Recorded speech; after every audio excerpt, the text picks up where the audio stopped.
Hello everyone. Welcome to a new episode of the Atala Coup Effect. As always, I'm your host Claudel Kamgong, and today I'm excited to have a conversation with Cindy Nyoumsi. Cindy is a fellow Cameroonian, so that makes me even more excited than a previous guest. Again, no jealous, it's just the truth.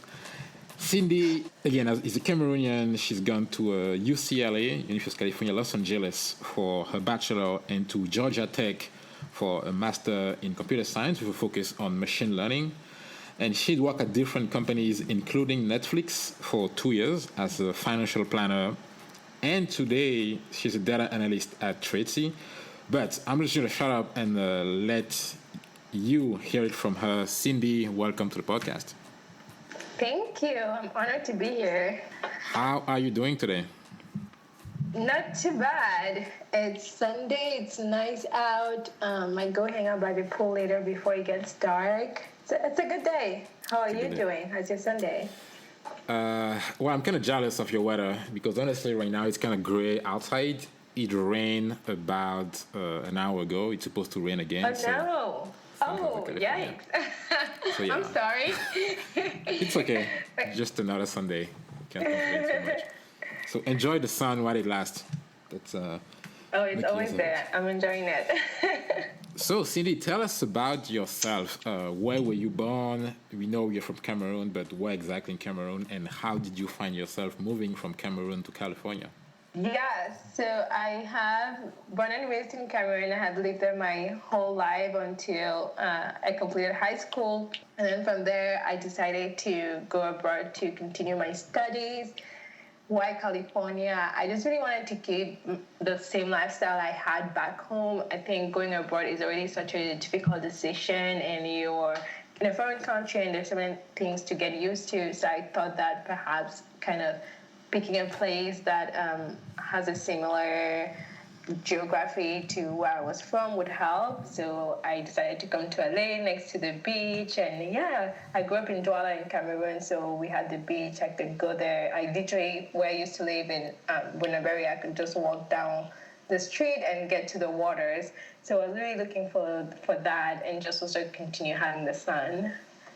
Got it. It's interesting because you grew up most people in Douala speak between the two official languages, French and English. Most people speak French. So did you grow up speaking English besides the English class at school? Do you speak English in your family in general? No, I grew up speaking French. My parents only speak French. We spoke only French at home. I think even at school, I was learning both French and English, but all of us at school mostly only spoke French. We only spoke English in the English classes. So I just grew up speaking French most of the time and not any English until I came to America. Interesting. I'm asking that because I know for a fact that most folks in Yaoundé or Douala, which are the political and economic capital of Cameroon, when they finish high school and they want to go abroad for undergrad, most people choose Canada, French Canada, France, Belgium, and some people, go to the UK or Germany. So what was the interest beside the United States? Was it the excitement of being in the US and America, or was there something specific? Yes, I actually had never been. I'd been to Europe on vacation growing up. So I knew what it was going to be like. I actually was supposed to go to the University of Canterbury until last minute. Mm-hmm. And I thought about kind of the weather when I've been to Europe in the past, and I thought, I don't know if that's what I want. I hate the cold. I absolutely despise it. So and I had never been to America before. So I thought, you know what, it would be a new country. I love exploring new places and just, having new brain starts. So I thought, I would just come to America. Like that was why I picked it. No one could blame you to choose California among other states in the U.S. As you said, the weather, the beaches, so no complaint there. No regrets. Best decision ever. So you get in California and you start at the UCLA. So you said earlier that you grew up speaking French at school and everything was French. So describe us what it is moving to again full English speaking university. How about your English? Like, how old were you? Were you scared? What were you feeling back then? So Oh my God. So the main reason, I know I talked everything about the sun and the beach, but why Los Angeles specific was such a superficial reason. It had everything to do with the Kardashians. I know, don't judge me, but that was why. So I got here and I'm starting school, and I actually started school downtown in downtown LA, and I didn't like it because it was just so different from what I've seen on TV. I was expecting such a glamorous city, and downtown didn't look like that. So I transferred to UCLA. After that, when I started school, I was that person that just never spoke. Like all my friends now who've known me since freshman year, felt so deceived because they thought I was this shy girl that just never talked, but it was mainly because my English wasn't so great, so I restrained from talking. But then as time went by and I picked up new words and I really delved into the language and, picked on how people express themselves here and started copying it, I was able to express myself more. But I think at my first 2 years or so, I was always very nervous about speaking up or just carrying on conversations because I was not very proud of my English, or not about proud, but just didn't even know the right words to use to express myself. And I think I just like nothing more than being misunderstood. Mm-hmm. So I would have rather just not talk a lot and just, kind of listen, which was a great experience because I talk a lot. I mean, you'll notice. So it was good to learn to be more of a listener than the talker. That makes sense. How about your English, though? I mean, when I left Cameroon, it was for France. So, French was still a language. So the first year, I could really just focus on the material and the classes. But you had to focus not just on understanding what were being said by the professors, but the English as well. So were you taking specific English classes outside of school, or were you just like learning on the fly? Well, I think I started from the lowest English level in college. I don't remember. It wasn't even English 101. It was like a level before that. So that was kind of my complementary classes because I just couldn't. I was learning English from scratch. So that was difficult. But I wasn't the only one. UCD has such a large international student population, so I definitely was in class with a lot of other, especially students in my major. We were a lot taking those classes, so I didn't feel as bad for not knowing, and the fact that I saw them strive in our classes despite the language barrier. And I think that's also why I ended up deciding to be a math major and not kind of another major that is heavily focused on language, because at least with that, with math, you don't need to know a lot of language to be able to get your homework done. So yeah, you could say that my lack of English fluency pushed me towards that. That's good. That's good to know. That was going to be my my next question. But before getting to that, I could definitely relate on the power of international students. I think we have a way of spotting each other and helping each other no matter where we are. We create a group, we create a clique, and it makes things much easier because you realize that, hey, you're not the only one struggling, right? So you don't feel alone. So let's get back a little bit to in high school, when you're done with the equivalent of the SAT that we have, which is the baccalaureate, were you in the scientific curriculum or the literary one?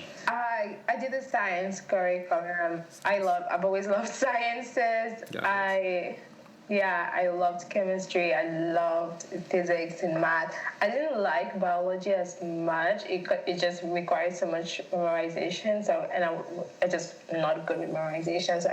So I don't know. I didn't like it. But physics, math, and chemistry were definitely some of my favorite subjects. Like always, all along.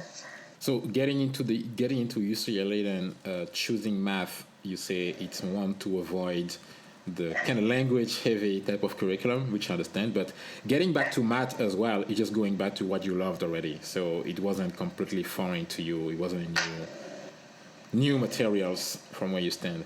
So how do you go then from math to computer science? Because you started coding in undergrad, right? Walk us through that.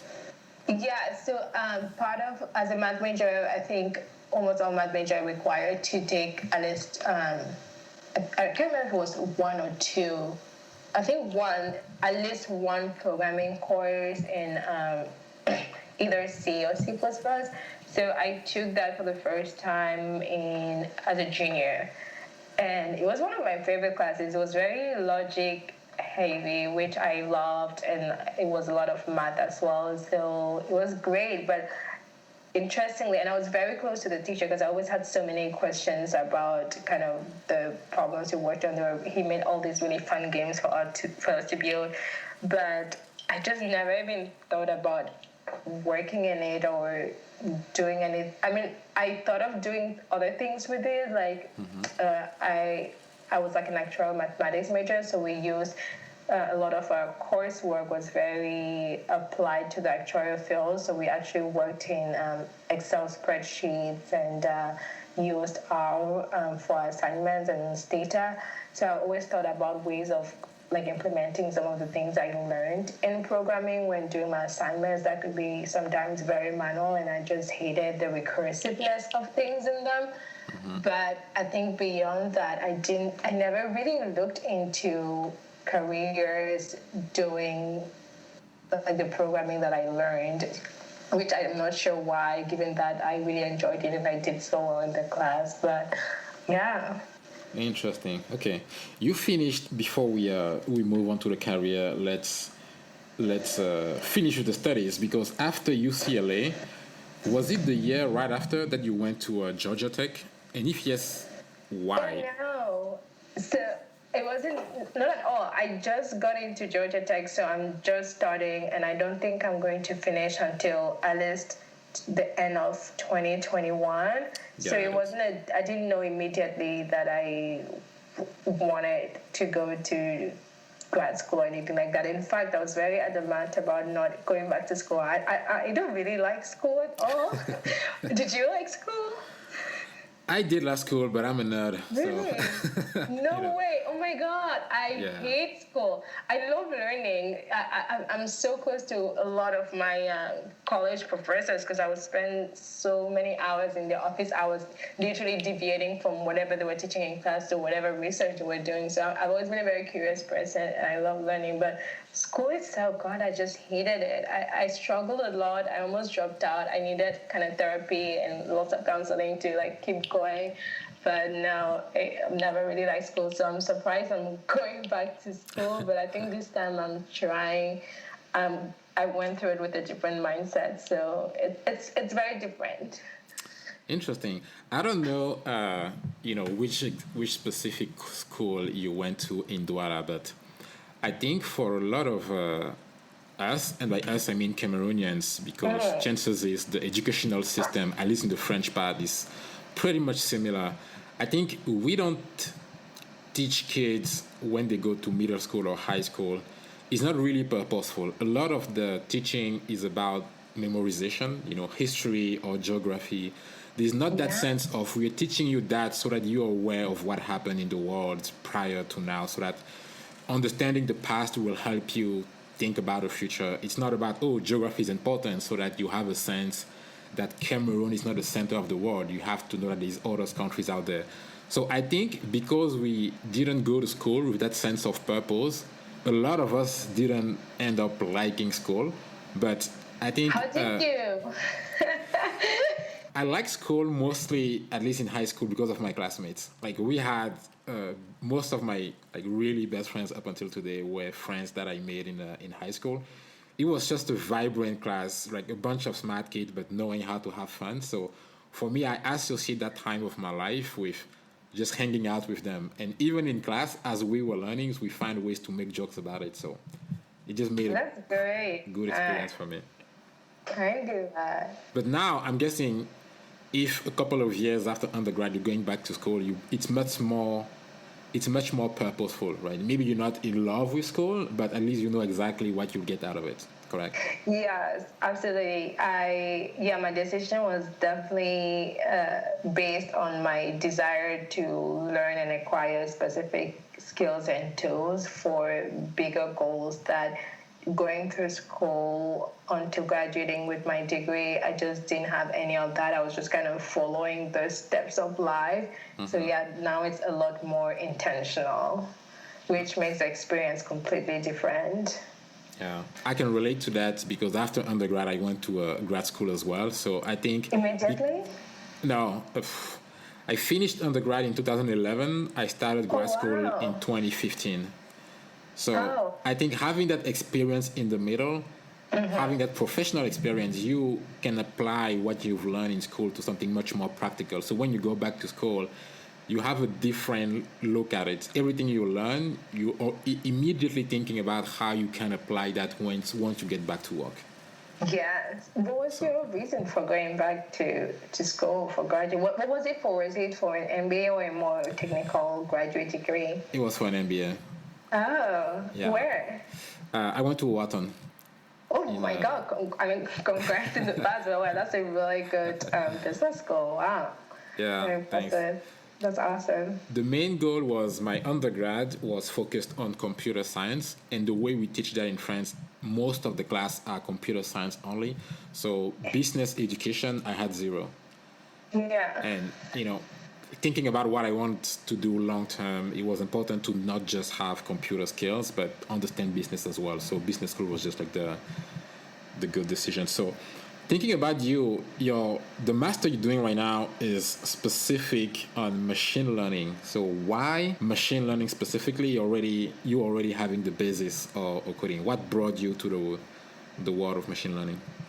What brought me was me being surrounded by its use and applications daily, and for someone who's just an avid learner, and I just really wanted to learn it. I find it so fascinating and interesting, and I just wanted to grow my career to work closer to it. And it's such a constantly evolving field where you're always learning new things and always kind of researching the best models or algorithms to use. And I don't like mundane kind of stagnant fields. I like the ability to have to always be on my feet. So I really like that aspect of it, and just the ability to do so many things with it at scale.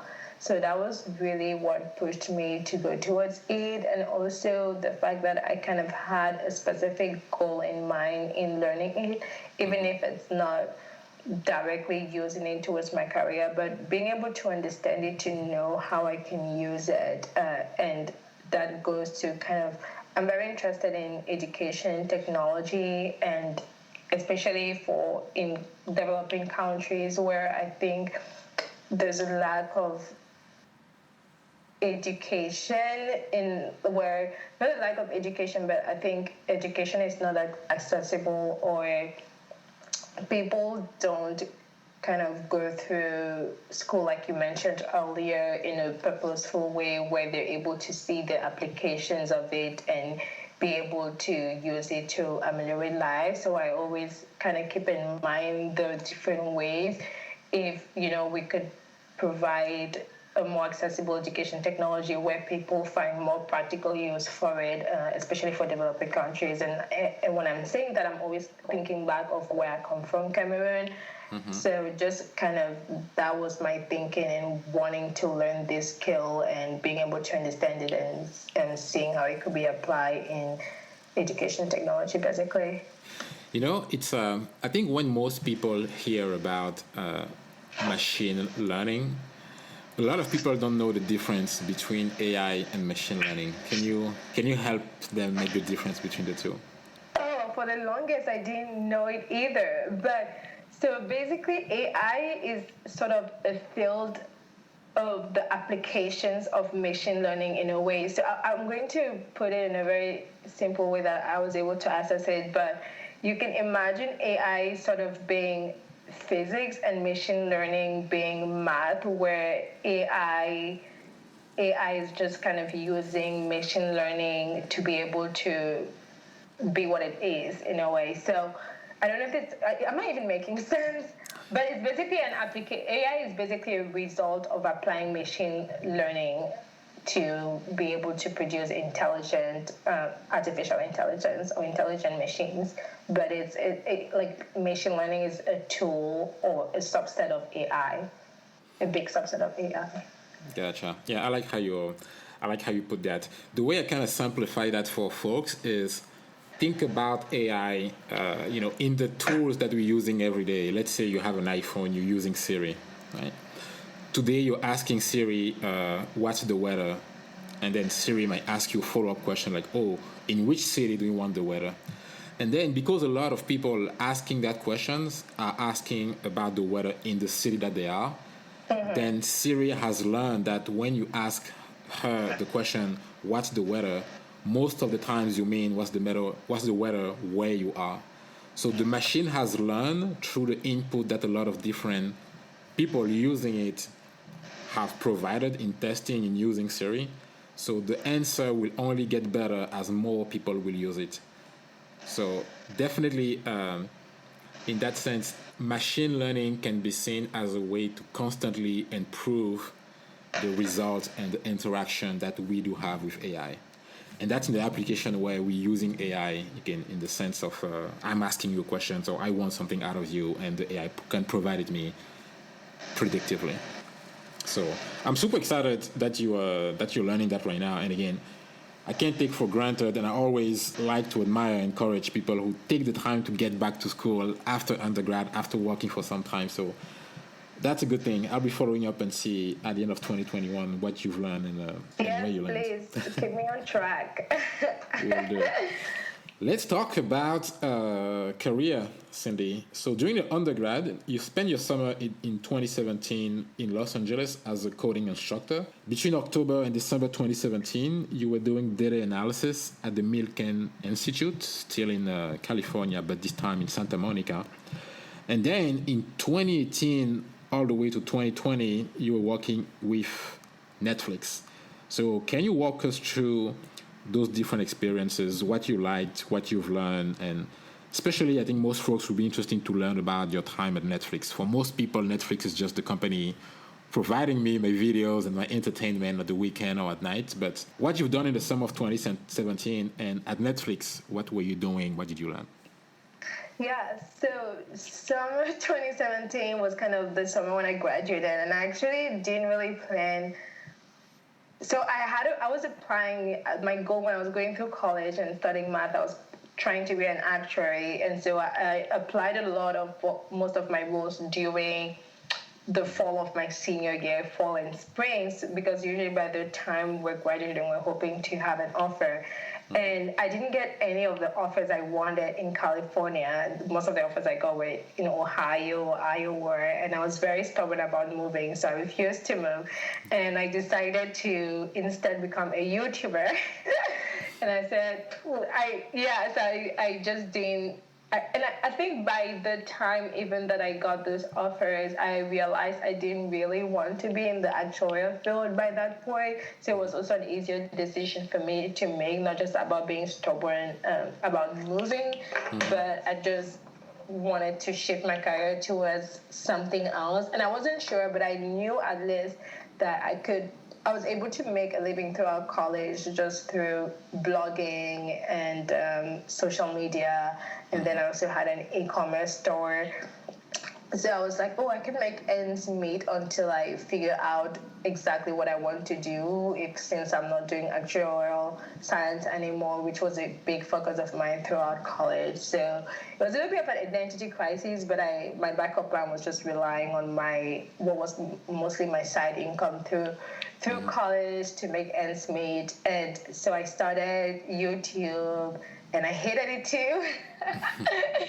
I didn't like I'm an extrovert and I'm a people's person. I didn't like being at home by myself most of the time, planning my content, filming it. I hated editing.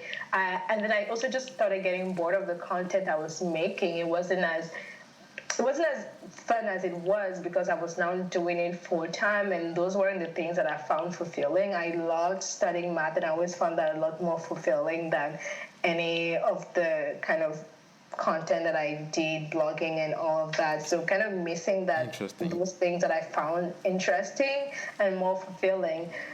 So I just kind of started discussing from, maybe this is not what I want to do. I don't think I want to be even if I wanted to be a YouTuber, I think I would have wanted to produce different content than what I was producing back then. What was that content about?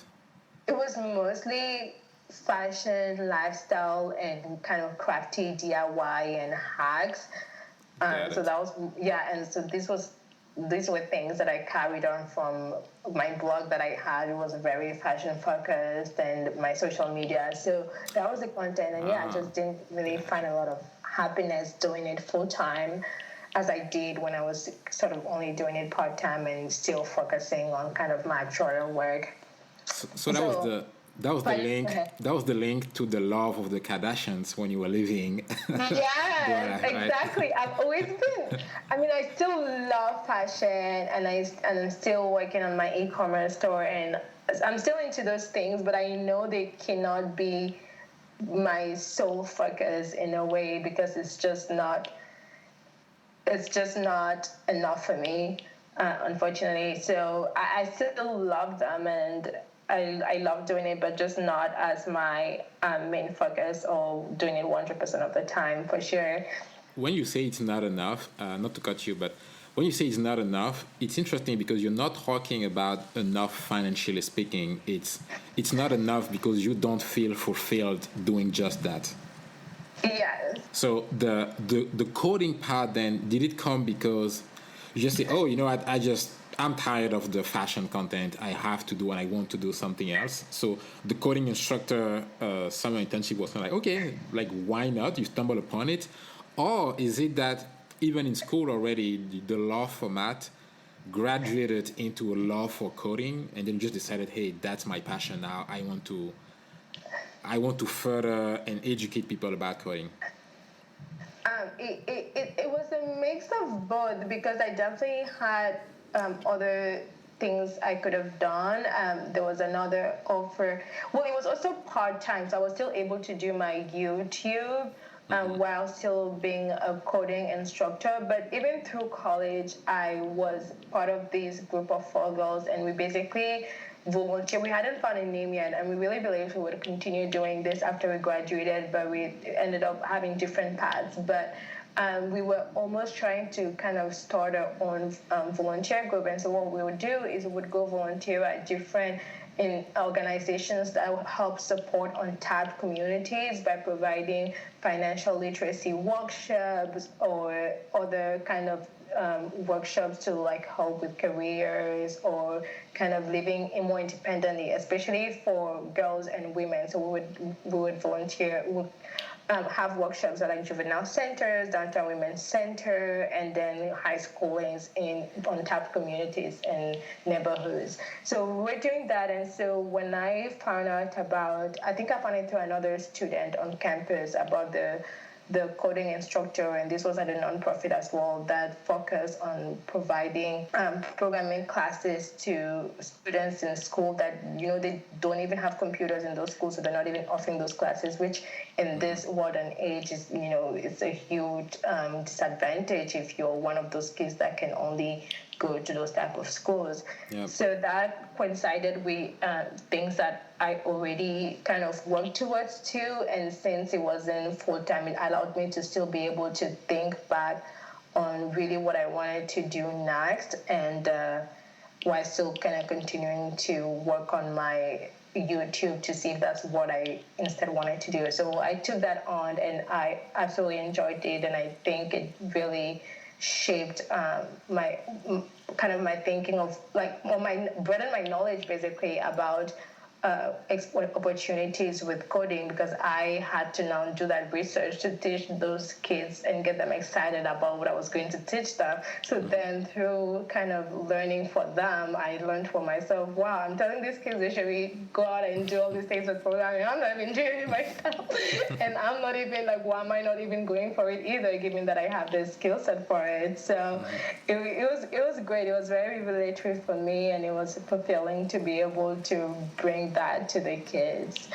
Nice. I mean, I can't even imagine. I mean, you talked about, the going from the love of the Kardashian, the YouTube content on fashion, to actually realizing that, hey, there is something that you're doing that is beyond yourself. You felt that people were reacting well to your instruction, and you were learning at the same time. So I can't only imagine how fulfilling that could have been was at the time. It was great. So how do you go from that then to Netflix in 2018? So Netflix was absolutely by chance. I mean, even after I finished kind of the coding teaching, because the kids had to go back to school once the summer was over, I still wasn't sure what I wanted to do. And so most of the roles I pursued around then was I went to the career counseling at UCLA, and the counselor basically told me, well, these are the skills you have, and I think you should be able to like get this type of job. So they were mainly like analyst jobs, whether it was in investment, being an investment analyst or data analyst. Because I mean, I studied math and I did actual mathematics, so it was very data focused. So a lot of data analysis type of jobs. And again, I think going through it, I don't know what I was thinking there, but I didn't even think about that. But I was just like, okay, I just need a job because I was an international student and I needed to keep my status. I was just like, okay, whatever, I'll just apply for the job that I have the most chances of getting because I need to keep my visa status. Mm-hmm. So I didn't really think through about really finding that perfect opportunity for myself or anything like that. It was more survival mode, mm-hmm. unfortunately. And I think that's the kind of unfortunate part about all of this, having to think not because you really want the best for yourself or be very strategic about your career decisions, but just doing things for the sake of, staying in America or making ends meet. So that was sort of the place I was in then. Mm-hmm. And Netflix was absolutely by chance. I think at that point I wasn't even aiming for big companies because, yes, they would help me apply for a green card, but there were still companies that I definitely felt were out of my reach. And honestly, Netflix was not even, I was just not even thinking about it. It was not in my visual zone at all. It was, I absolutely stumbled upon it. I just saw the role and I was like, and I think even when reading the role, when I was just Googling, this type of jobs near me, it was like a financial data analyst job. I didn't even see that it was Netflix was hiring. I was just reading through the job description. I'm like, I need a job. I'm like, okay, I made this requirement. I made it great. Just apply. I just didn't even realize it was Netflix. And then the recruiter contacted me, and they were like, oh, we're Netflix, blah, blah, blah, blah. And I was just like, wait, what? And that's when I realized so that the role was hiring for at Netflix. And so, yeah, so I just definitely kind of stumbled upon it. And I was just like, okay, I'll give it my best. Like, this is the chance of my life.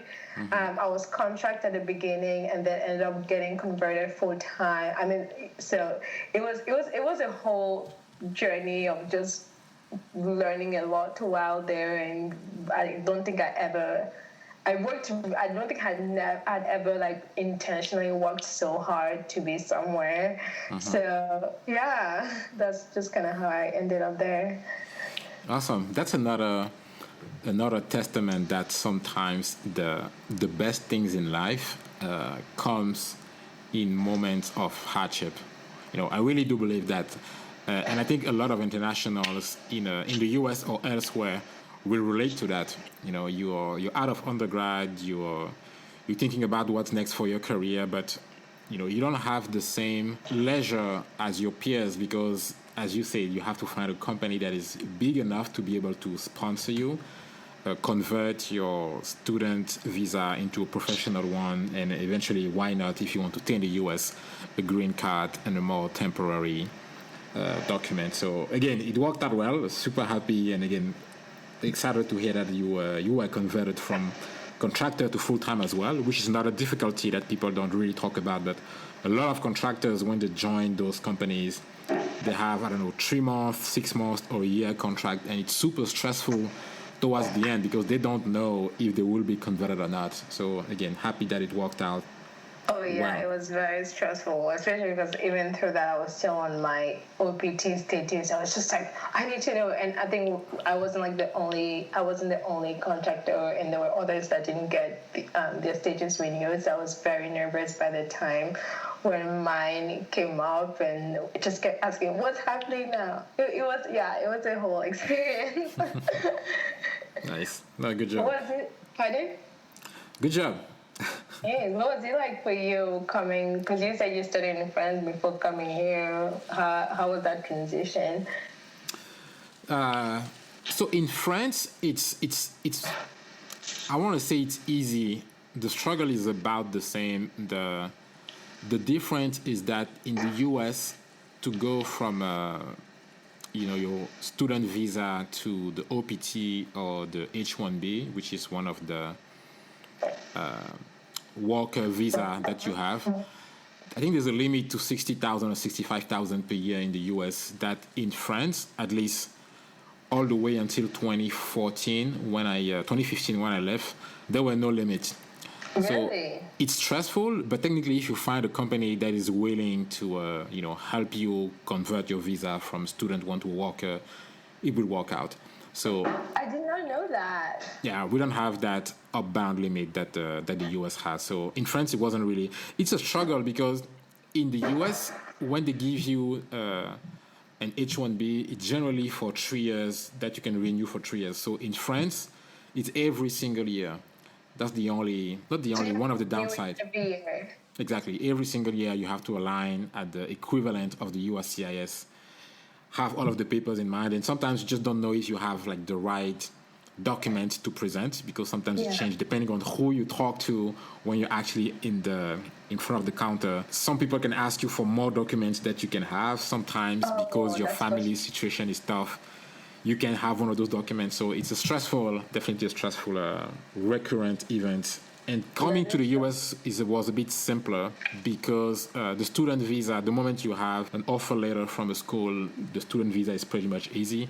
And converting that, the companies I've worked after business school were sponsoring my H-1B. So I was pretty lucky. That's great. Wow. Yeah, pretty That's lucky in awesome. that. So 2018 to 2020, Cindy, you at Netflix, you learned a lot. And I think it's in that time that you started thinking about Magic Coders. Can you tell us exactly what is Magic Coders, what it is, what's your role in it, and what do you hope it is going to be?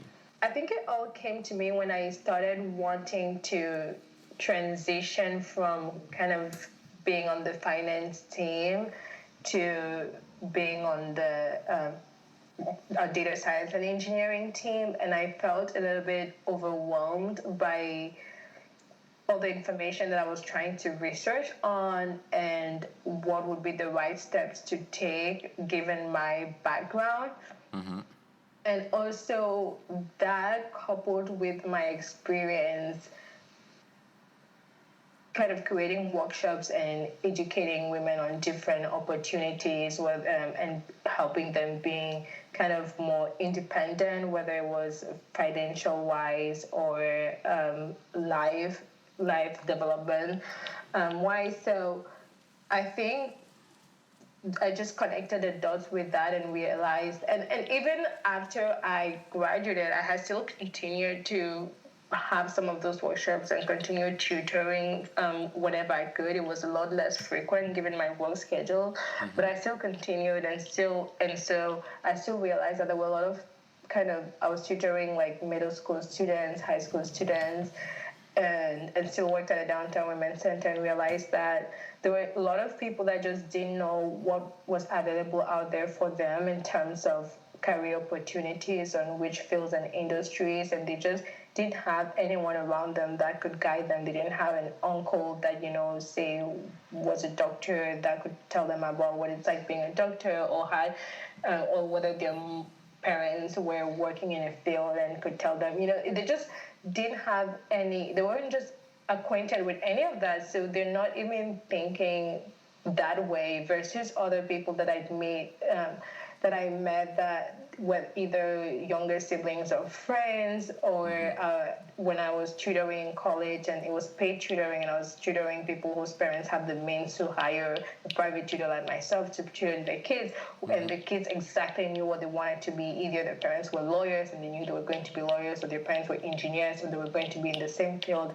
And just me noticing those striking differences in how easily it is for people to have a more defined path and roadmap towards a specific career because they're acquainted with it and they have access to the resources they need, versus others that just didn't. And I found myself being in a way in a little bit in the middle of the two, where I was still very grateful that my parents had the resources to kind of pay for my tuition at the school that I really wanted to be at, but still I was so unacquainted with the opportunities that I could have access to given my skills, or even what I could tap into. So kind of fell in the middle of both, and really drawn towards those that just weren't even acquainted and didn't have the resources and didn't even know where to start or go from to get to where they wanted, if they even ended up finding out what they wanted. And that's just kind of how I started thinking about, I wish there was something like this for this specific type of people. Because then once I started deciding, okay, I know I want to say have a career in data science, and then I started networking and meeting data scientists and asking them, collecting data and, okay, well, what was their background? Like, how did they get to where they were? None of them had a similar path to me at all. A lot of them, I don't think many of them didn't fall into it. I haven't met a data scientist that just sort of fell into it like I did. A lot of them kind of knew in advance. A lot of these people have PhDs. If they fell into it, it was like, okay, I'm done with education. Now these people are hiring for my skills. I have a PhD, I can do it. Mm-hmm. So it was they still had a lot more defined roadmap, and it was still very different background from what I did. So it was still very kind of frustrating to construct a map for myself, and to know that there are people that still even couldn't imagine accessing these roles in tech, and not even counting the fact that there's just such a huge disparity in numbers between kind of the diversity in tech. So that I just really started thinking about it all the time. And for a while, I really wanted to start putting it in place, but I didn't either have the time, or was definitely too scared to get to it. And then I ended up watching a really good documentary called General Magic, and it really made me kind of overcome that fear of starting Magic Coders and it possibly failing. I think after I watched that, I came out of it from just telling myself, who cares if I started and I fail? I think at the end of the day, there will still be a positive outcome from it, which was a mindset that I didn't have at all. Like when you just get big an idea in my head, and something that I wish someone else would come up with instead of being the person to come up with. So yeah, and so I told myself, I just go for it, and I just started working on it, and I'm still in contact with a lot of those students that I've met through my workshops or other volunteering roles, that they're like, you do this analytics or at this startup, how did you get to where you are? Like, how do I start? And I work with them to kind of really understand your background. And it's me personally, like, doing the research and to find the right resources for them, because they can't pay for the boot camps or the graduate school or any of that. And those things are usually very expensive, and they can't access. Some of them don't even have computers at home. So kind of doing the research to find, okay, this is an organization where you can rent out or a computer for free, or go to the library and you can get a card for free. Like, these are the resources that you can access for free that would help get you to where you are, and like building out those steps for them. And that's just kind of how I thought, this is really where I could focus my the nonprofit I want to work on in, like really just building out this plan for these girls and giving them the appropriate resources that they need. And yeah, so that's just how I just went for it. And I finally just got a yes from a really good friend of mine to be a co-founder. So we're now going to be two of us working on it, which I'm really excited about, to kind of have someone to go through this with. That's awesome. Cindy. Yeah. Let me try to sum up. Sorry, that was a lot. I know. No worries. Let me try to sum up. So, not only in 2017, as a summer coding instructor, you realize that you like coding. You realize that you have a skill set that can teach other people how to code in a very simple way. As you go around and you continue, as you're working, having those tutoring sessions, you get to meet some kids with a very crisp idea of what they want to do in the future, because they have the resources or because their parents are in some professions that lead the kids to understand and dream of those professions for themselves in the future. But you also realize that there's a big part of the populations, and in this case specifically girls, who don't have the same access. And you're thinking, I know I have the skill set, I know that's a problem, so let me solve it. But you're not sure yet that you can solve it. And you watch that documentary, and I'll ask you for the notes, for the name later, so I can put it in the notes for people to watch it as well. And that documentary made you realize that, hey, at the end of the day, I have what it takes to solve this problem. I don't have to be one of those people who see a problem, hope it gets solved, but I can actually contribute myself because I actually do happen to have the skill set. So as of today, Magic Coders, I'm going to ask you a series of simple questions. Yeah. Who is it for? Right now, it's focusing on girls and women in untapped communities, which a large part of it is women of color. So right now, this is kind of the large umbrella that I decided to put it in because I think those are the people that I notice really needed the resources and that the numbers show are lacking in the tech community. Got it. Do they need, I'm guessing everything is happening either via a website or via their smartphone, right? Yeah, as of now, it's been very kind of one-to-one, meaning that I meet people and they tell me about what they need and I'm providing it, but we're working on the platform to have it on a website, especially now that we're in quarantine and I can't, organize workshops where I meet those girls and women that need the help. Myself and our co-founder have been working on having it easily available on our website, and eventually would like to have it on an app. Got it. So currently, let's say I'm a girl, I don't have necessarily means, but I want to learn how to code. I'll reach out to you, and it's going to become a one-on-one session where you're going to teach her the basic of codings and follow her and help her through her coding learning, correct? Well, right now, I'm not teaching them the coding skills. Right now, I am building out an action plan for them. So say I meet a girl and say she's in her sophomore year in college, and let's say she was even a computer science major. I think that's totally fine, and just taking all these classes, but she's not even sure how she will be able to either land an internship or a job. Mm-hmm. Then we kind of build a roadmap for her on how she can start preparing for interviews for specific companies.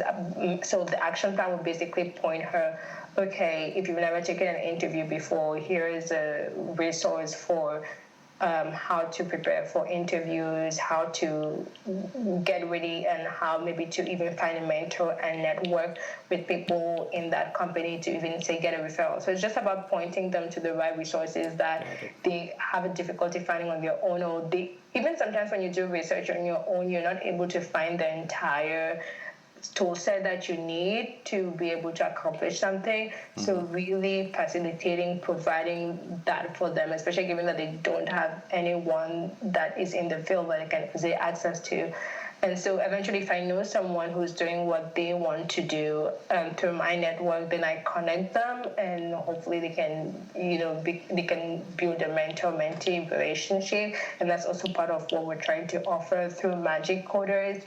And so, so it's not, at least as of right now, we're not exactly teaching them those coding skills, but we're pointing them to where they can learn it either for free or at a rate that they can afford.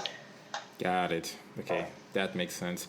So I'm guessing if, again, I'm a girl, I want to, let's say, be a software engineer, but I have no idea how do I get from where I am today to that software engineering role, you will be able to help. So as mentors, who else can help? So let's say I'm a computer science major, I'm a software engineer, and I'm listening to the podcast, and I like the idea that Cindy is having. How can I contribute? If I reach out to you and I want to be part of Magic Coders, how could I be helpful? Yeah, so we're definitely kind of trying to find people who can mentor all the apprentices that we have, or the aspiring tech people that we have. So mainly contacting me by my email, which is basically Cindy Nyoumsi. Sorry, that's the last part is hard. So it's basically like CINDY and as in NCYOUMSI@gmail.com directly, because we're currently building out the plan for how our mentors will work with the mentees, and we'll be sending it out to all the mentors who decided to volunteer to us. And so that I'll get you the plan to your email, and we can go from there. But it's very easy. We just sort of, especially because it's you're volunteering to have this relationship with the mentees, and you'll basically say working with them an hour a week and making sure that they're kind of sticking to their action plan and getting all the steps that they need completed. Gotcha. Awesome. Yeah. Again, that sounds like a good initiative. And as always, I like to point out the fact that at the beginning you were aware of it. You know it's not perfect, but it didn't stop you from starting something. You didn't have a co-founder, like someone that whatever happens, if you have a bad day, the person can pick you up. If the person is having a bad day, you can pick them up. So you took the charge and you took the time, the energy, and your free time to put that into that endeavor. So that's something I think you should be proud of. When you think about Magic Coders a couple of years from now, what is the ideal vision? What is the best outcome? What will make you really proud? Think, okay, wow, we went from this to that. What is that? I think long term, I definitely see it as a platform where people say it doesn't matter your background. Let's say you've been working as a nurse for 5 years and you don't want to be working as a nurse anymore, and you want to get a career in tech.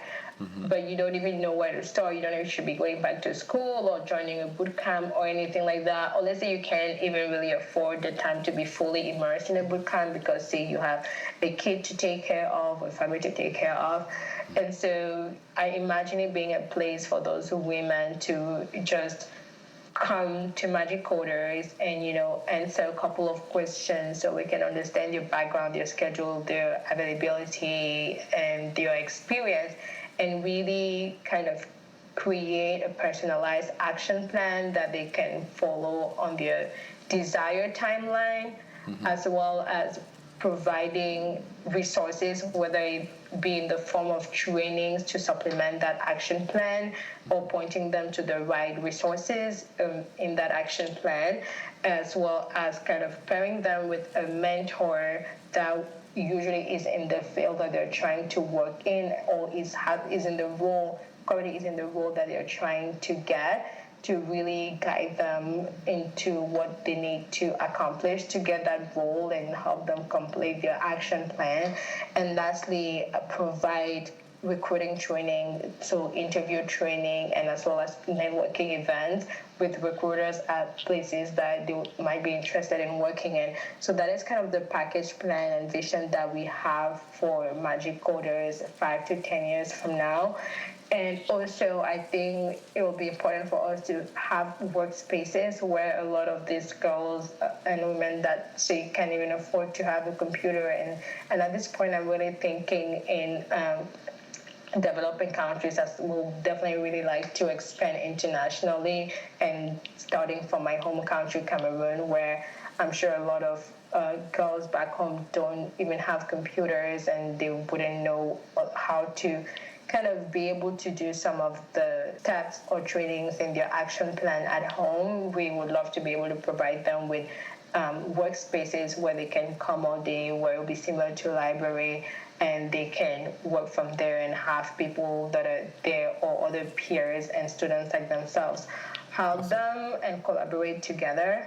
Or at least we could work in collaboration with other training centers, IT or tech training centers that already have these resources, and create a partnership with them so that those girls can come and use the resources they have to offer. Awesome. If I understand everything correctly, number one, it'd be a good platform for people who want to eventually change career from anything else to tech, like especially women. Number two, international expansion. You start in the U.S. right now, but starting in other countries, starting with back home Cameroon will be helpful as well. And number three, grow the mentor cohort so that the more people come and seek help, well, the more people will be part of the cohort to help them transition from their other career to tech. I think that's a laudable goal. Again, everyone hearing, I'll put the how to contact Cindy or hear about Magic Coders and what she is doing in the notes of the episode, so you have a better understanding of what she's doing, what she's working on, and what's coming. A couple more questions before we are done, Cindy. I know in your free time you take a lot of time spending pictures, and you actually have your own personal website. Have you built it yourself? Yes, I did. Got it. How long did it take you?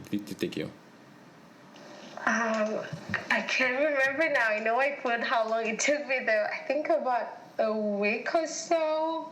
Got it. Yeah, it wasn't too bad. I mean, it was. I think the hardest part was trying to put harder functions that require some JavaScript. But apart from that, it wasn't too bad. Yeah, it was a week. It was fun. I hadn't done that before. Okay, I guess it's you would say is the one door to getting to know Cindy, right? If people want to get to know you, should they go to your LinkedIn profile or should they go to that website to get a picture of who you are and what you want to do? Definitely both. I think my LinkedIn is definitely more professional and my website is a mix of both, but definitely you have a better peek into my personal life on my website. Awesome. Cindy, let's talk music. What's the number one artist when you want to listen to music? What's the one person who comes to mind? Oh my goodness. That's a tough question. I listen to a lot of music, but honestly, I'm terrible at curating my own playlist. So I literally just listen to whatever's on the radio. Right now, I've been listening to a lot of Ariana Grande and Megan Thee Stallion. And Nathaniel Radcliffe. So those three, I like switching between those three a lot. Gotcha. I'm pretty sure I've probably heard some of their music, but I could probably meet Ariana, you said Grande in the street. I don't even know it's her, but I'll check it out. Definitely. Well, I just saw a funny meme about some guy at a game show confusing Janet Jackson with Ariana Grande, so that was funny. Maybe you'll be one of those people to do that. That would be me. That would definitely be me. I have no idea what she looks like. Movies. We're in 2020. What's one or two movies that really struck a chord with you in the past 2 years? I haven't watched a movie in the last 2 years. I'm so sorry. No I have watched shows. Okay, one or two TV shows then that you would say. I love Never Have I Ever. It's very recent, and I just watched it. It's such an adorable movie. It's really good, so I would recommend that. But that's it. I'm sorry I haven't watched movies. What movies have you watched? No worries. The one movie that I watched very recently, it's actually an old movie, but I keep on watching it sometimes. Interstellar with Matthew McConaughey. Yeah, I think it came out in 2014, but it's one of those movies that I really, really like. There's that one. There is Inglourious Bastards by Quentin Tarantino, which came out on Netflix a couple of days ago, so I watched that one. I don't know. I'm going to just tell her, I can speak. I watched it when it came out in the theaters, but I'm pretty sure I fell asleep in one of the major parts, and I haven't rewatched it, so it was quite a long movie. It's a long movie, so really I can't. I can't believe you rewatch it sometimes. It was good though for the parts that I didn't fall asleep on. I'm so ashamed. No worries. No, it's a really, really, really good movie. And it's kind of long, so I can see, depending on what you've done before, if you fell asleep, no worries. Now let's talk books. In the past, let's say 2-3 years, what are one or two books that you've read that really changed things for you? Oh my goodness, I've read so many books. Let's see. There's so many that resonate well with me for so many different things. I really like. I'm still reading it. This book is so big, and I'm just about finishing the kind of second part. But I really like The Power Broker. I'm very strategic when it comes to a lot of things in my life. Or at least more recently, especially, I try to be very intentional about things that I do. And I've noticed that, especially when you're in a role as a data analyst, and you sort of have to influence people and work with different teams and different kinds of people, I found things that I've read in kind of the Power Broker very interesting and in a way applicable, or at least it's really changed my mindset about relationships, and whether it's at work or personal, and kind of understanding different politics and power, and even just understanding politics in general. I think I always read about the news and kept up with politics, but it definitely changed my perspective on how different parties approach things and how they think through ways to accomplish what they want. So, this book I would recommend it for anyone that's just interested in having a different perspective on life and work politics, and understanding kind of how things get done in politics as well. So I really like it. Okay. What's the name of the book again? Sorry? The Power Broker. The Power Broker. Okay.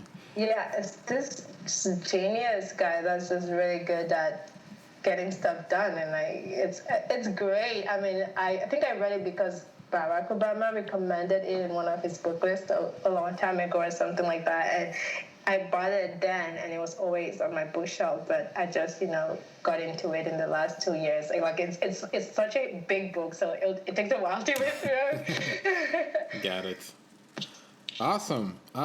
One last question. So you said you grew up in Douala, so your language by default has been French. Do you speak any of our local tongues in Cameroon? Oh my God, I do. Okay, maybe I shouldn't say I do, because right now I don't at all. I know just a little bit, just a few words, just, I don't know, like how to introduce myself and stuff like that, which is Gomala, but I can understand it if someone spoke very slowly. But yeah, so Gomala is my dad's traditional language or native language from Benjamin. Got it. What about you? I don't want to put any pressure on you, but do you think for the end of the episode you can send a message or anything to our guest speaker, or that'll be too much? Oh my goodness, I can't believe I wish I said I don't know anything. What is the, let's say, what would I say? I can't even think anymore. I think I can only introduce myself, so I'll reintroduce myself in my native language, and it goes, Motokwa Cindy, which means my name is Cindy. I'm so embarrassed now. I might not have pronounced this right, so if there's any Benjun listening to me, do not butcher me, thank you. No worries, no judgment here. What about you? No, unfortunately, we are Batier. I don't speak Batier at all. I can hear a couple of You're words. Just trying to get away from this. Say one. If you understand, say one thing you understand. When I'm talking with my grandmother, I know I've learned this, like the basics. Let's say I want to say I'm hungry. I will say Juko Njanga, for instance. Juko Njanga. Okay. Yeah. Nice. That'll be better. Don't you know how to say I'm hungry? No. So, see, you know what, too. That's awesome. Awesome. Is that how you say Bache in your native language? Like, is that how you call the language? We just say Te. Te. Oh, got it. Nice. Yeah. Just like Bafusam, we'll say Fusam. And Banjon, we'll say Njon. We don't say the ba in front of it. I didn't even know that. Okay, thanks for educating me on my language. You're welcome. And it's coming from the fact that the whole Ba Mileke, like Ba means the people of. So Batier technically is the people of Tier. So that's why when you speak the language, you don't say Ba in front of it. You just say Te or Fosam, because it's you're already. Wow, look at me learning things. Thank you. I did not even know this. You learn every day. I'm ashamed. Cindy, thank you so much for taking the time to speak with us today. That was a good conversation. Again, as a reminder, Cindy Nyoumsi is a Cameroonian who grew up in Douala. She came to the US, have a bachelor in actuarial science at the University of Los Angeles. Right now, she's doing a master in machine learning at the Georgia Institute of Technology. And her professional career started in 2017 with a summer internship as a coding instructor. Worked for 2 years between 2018 and 2020 with Netflix. You might have heard of Netflix. And right now, she's focused on Magic Coders, which is learning, teaching, and providing a way for girls to bring them into the world of engineering. So you can find details and everything on the show notes, how to contact Cindy if you want to get involved, or just send her your kudos and encouragement. So Cindy, again, thank you for taking the time. Thank you so much for having me. It was such a pleasure and honor. I would love to come back. This was so much fun. I just want to say it's not just engineering, it's any careers in technology, which again, there's so many more careers that you can do in technology that are not only about engineering. So just wanted to specify that. And thank you so much. Awesome. That's a good precision. Atalaku to all of you for listening to us right now. Let's talk to you soon. Bye. Bye.